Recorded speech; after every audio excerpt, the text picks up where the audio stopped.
The plan to deploy THAAD in South Korea has received criticism from both inside and outside the country. Here to discuss this, we have arms control expert Tung Jun-chun from the China Institute of International Studies. Thank you for joining us.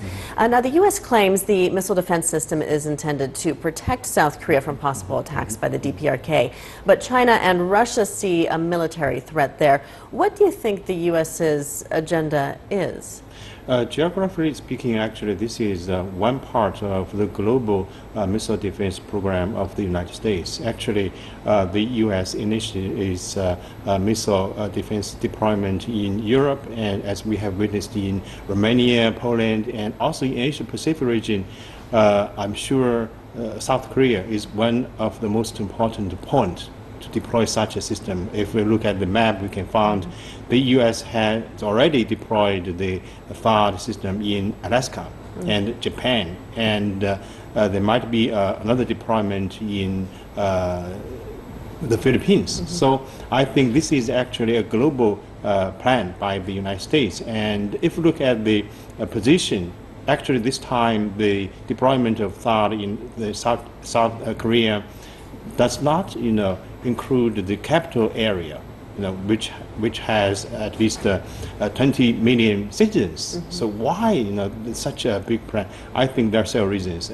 For example, the heavy pressure from the United States. Even the U.S. Congress adopted a resolution to persuade the ROK government to deploy such a program, and also the manipulation of the current ROK government. Park Geun-hye actually takes this program as a bargaining stake to ask China to give more pressure on North Korea for give up its nuclear program. So I think this is a very controversial plan by the United States, and actually ROK accepted, and that will deteriorate the stability among the major powers. So the response from China and from Russia, I think, is not only a response for the sake of China and Russia. It's actually for the sake of the stability among the countries in this region. Because if the United States does have such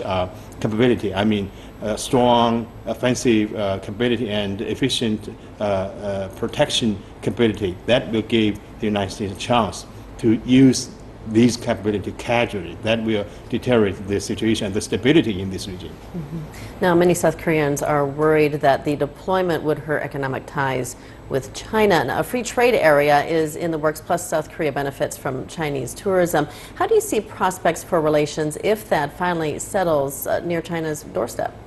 I'm sure the ROK should pay price for the acceptance of the deployment of THAAD system in that country, because this is actually a program not only deteriorate the peace and stability in this region, but also will hurt the security interest of China.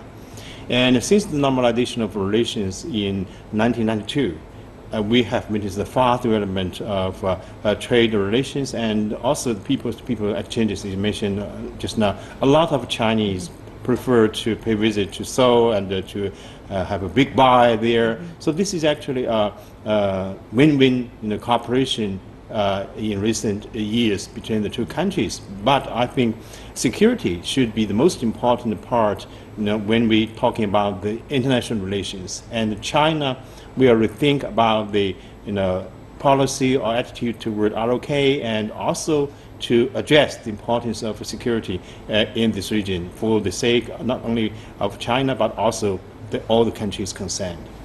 All right, Tung Jun-chun, many thanks for joining us today.